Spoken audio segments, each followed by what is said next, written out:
Assalamualaikum warahmatullahi wabarakatuh.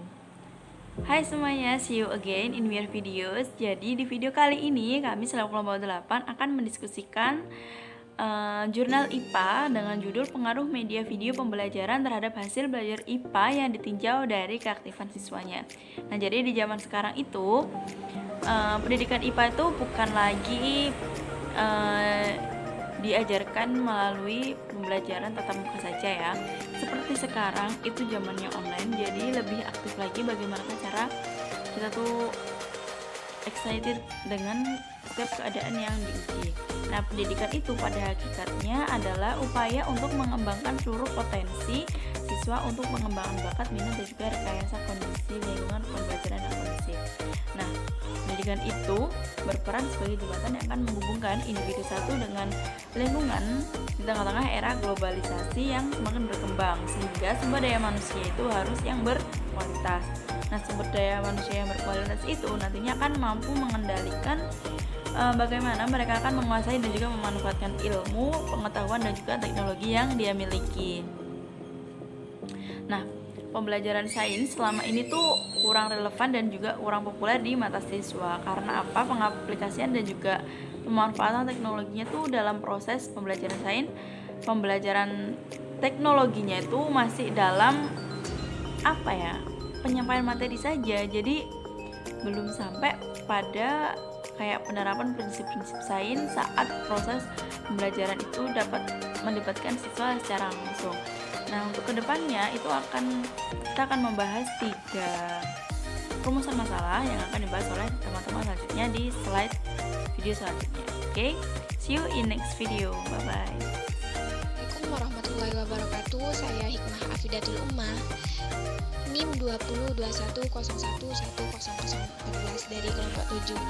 Saya akan menjelaskan tentang bagaimana cara mendapati pembelajaran IPA yang efektif. Menurut jurnal yang telah kami pilih, Salirawati menjelaskan bahwa pembelajaran IPA terpadu merupakan pembelajaran IPA yang menyajikan ilmu fisika, kimia, dan biologi dalam satu kesatuan mata pelajaran. Hal ini sesuai dengan karakteristik anak usia SMP, di mana anak pada usia mulai dari 11 tahun sampai dewasa berada di tahap operasi formal, yang mana tahap operasi formal ini anak sudah dapat berpikir secara abstrak dan dapat berpikir secara logis, sehingga anak dapat membangun sendiri skemata dari pengalamannya terhadap lingkungan. Lingkungan dalam hal ini diindikasikan sebagai penentu proses perkembangan kognitif siswa.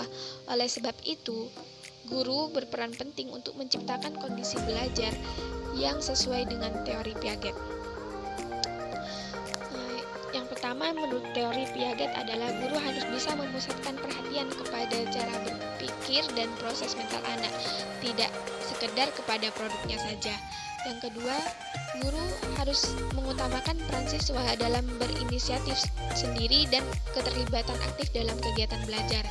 Yang ketiga, guru harus bisa memaklumi akan adanya perbedaan individual dalam hal kemajuan perkembangan. Yang terakhir, guru harus bisa mengutamakan peran siswa untuk saling berinteraksi. Demikian menurut jurnal yang kami pilih, cara mendapati pembelajaran yang efektif. Terima kasih. Wassalamualaikum warahmatullahi wabarakatuh.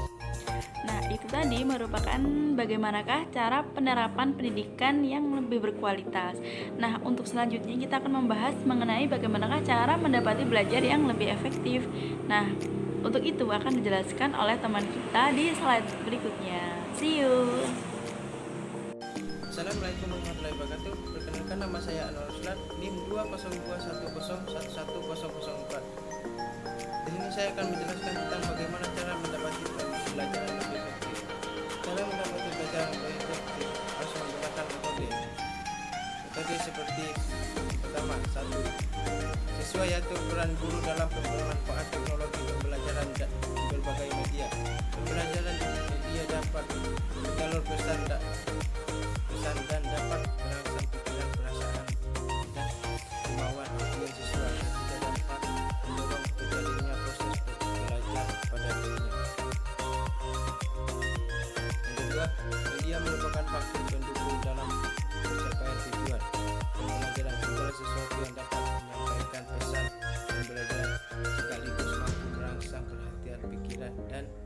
perasaan siswa sehingga terjadinya proses pembelajaran di sebuah media pembelajaran. Dengan adanya penggunaan media tersebut, diharapkan dapat menumbuhkan aktivitas siswa. Aktivitas merupakan suatu tindakan atau kegiatan yang dilakukan seseorang untuk mencapai hasil sesuai yang diinginkan melalui penggunaan alat atau media. Nah, bagaimana nih teman-teman? Kita udah tahu kan bagaimanakah cara atau metode yang tepat agar kita dapat belajar lebih efektif. Nah, untuk selanjutnya karena kita udah tahu nih gimana cara metode yang lebih efektif, kita tuh akan tahu gimana sih hasil penelitian dari keaktifan siswa antara metode satu dan juga metode yang lainnya dari video yang tadi kita sudah bahas. Nah, untuk itu akan dibahas lagi lebih dalam lagi di video yang ketiga. See you di video ketiga ya.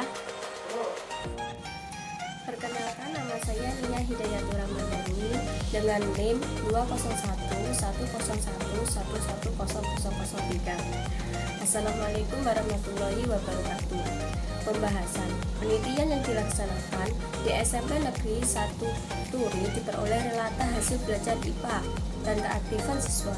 Relata hasil belajar IPA untuk kelompok yang menggunakan video yaitu 20,78 dan relata untuk kelompok yang tidak menggunakan media video 14,78. Perbedaan relata tersebut disebabkan karena kelompok yang menggunakan media video mampu menumbuhkan rasa ingin tahu. Hal ini sesuai dengan penelitian Jamel A. Karnawati DKK, 2013 yang menyatakan bahwa untuk memahami suatu objek tidak harus menghadirkan objek nyata, tapi bisa digantikan dengan benda yang mewakili benda tersebut. Relata keaktifan kelompok yang menggunakan media video yaitu 60,9 dan relata yang tidak menggunakan media video yaitu 46,16. Perbedaan relata disebabkan pembelajaran yang menggunakan media video lebih menarik minat dengan perhatian siswa. Jadi, siswa sangat antusias dan aktif dalam mengikuti pelajaran.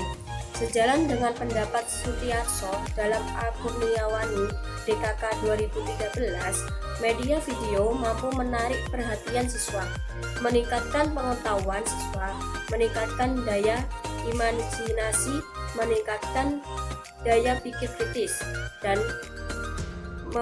memicu siswa untuk lebih aktif dalam proses pembelajaran.